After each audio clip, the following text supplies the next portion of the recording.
Hey, it's CarXDrift, and this video is to show you how to be quicker at time attack racing and grip racing too, around the most popular grip racing track in the game, Milton Drive. And it will also give you like a few pointers on how to generally like tune your car for achieving certain results. So this is a stock Evo 9 that we're using, just as a proven point to like how to get quicker. All I did was change it to 120 adhesion and left everything else stock, because that's typically what most people do. I see a lot of console players do it. They don't really change much else about the car apart from adhesion. So like they've got the grip, but then they just don't have the top speed. So we hit 265 there.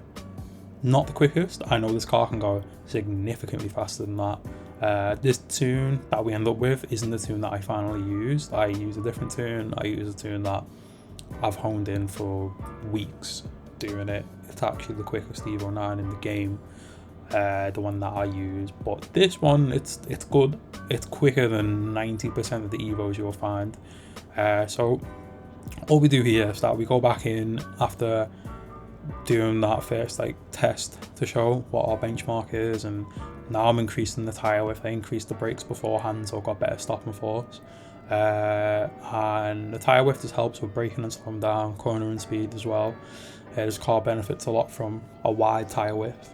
Track width doesn't really mean much. It does help with turning, but I do it more for cosmetic, just to make it look a bit more realistic, so it's not poking past the fenders. Most race cars don't have that. Tyre profiles up to 40% because that's what you need for all-wheel drive cars from what I've kind of gathered. Dampers, it's different from car to car. You'll tend to find that some cars do better with soft, do better with harder. The Evo tends to roll a lot if you're not careful going over rumble strips. So soft dampers really do help with the Evo. But this is a little bit too soft, I will say. You want somewhere about 1,400 really, which I do end up changing, but as I said, this is more of a helpful video than, oh yeah, use this tune. It's kind of something to build from yourself. Camber, try and keep it not negative if you can. It's a bit unnecessary I think for this car. Toe is the same, try and keep it normal. Ackerman angle 0, everything else 0. Tire pressure, if it goes to the left, it just means that you're going to grip a little bit more. Goes to the right, you will gain a significant top speed and acceleration increase, so you need to find that balance. Typically I go 300 on all of my all-wheel drive cars because they can handle it best. Rear-wheel drive cars are different though, I will say. So making them changes back out on the track, and this time round we find that the gears are a little bit too long, but you can see it's already accelerating a lot faster than what it was beforehand. So we got 275. 275 is not a bad speed to hit going into that second corner, but this car has a lot more potential. You could see that it weren't even hitting the top end of fourth gear, so we definitely need to concise it a bit more. A lot of this is trial and error, making sure you find what gear works, what gear you want to approach the corner at really to be able to shift down from or make the most out of it. That really helps. Choosing the right gear for the corner helps significantly in terms of you want to be quicker or not. So these changes that we made the car a little bit slower because the gears are ending up being a bit too short. So we can see like hitting fourth gear already. We should be finishing the straight at fourth gear, but we hit it far too early there. So back to the drawing board one last time just to kind of show it off again.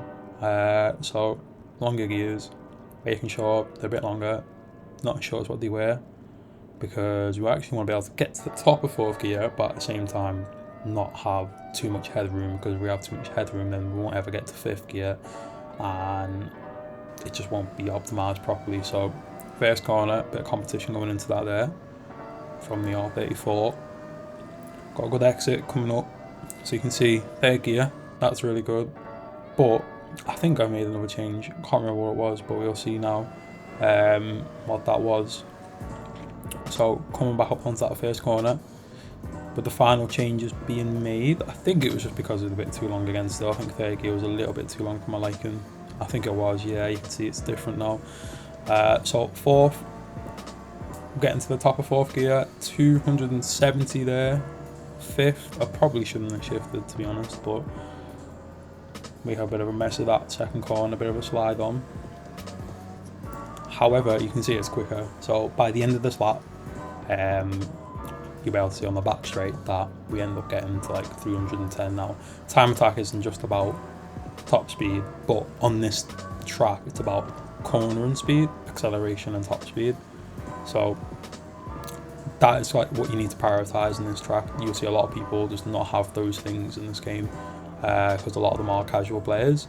I see a lot of YouTubers that put YouTube videos out tuning the cars, and they're very casual oriented tunes to kind of cater to the audience. But you know, if you want to like get into that nitty gritty, this is kind of what you're gonna have to try and do. You need to trial and error it for yourself. It took me quickly because I know what to do, luckily enough. I've been playing this game for a bit, but this channel hopefully is gonna be moving on to more of those things where I'm trying to show people how to be quicker. There's loads of things. Next video is going to be such a simple thing to shave off about 2 seconds off your time, and you'd be surprised. So you can see 310, nearly 311, plenty fast, quick enough.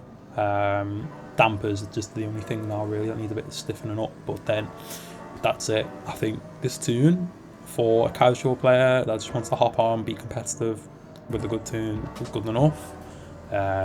Feel free to tune however you want. I'll leave the tune in the description too if you have a PC and the Kino mod to put it on. But yeah, thanks for watching. See you next time.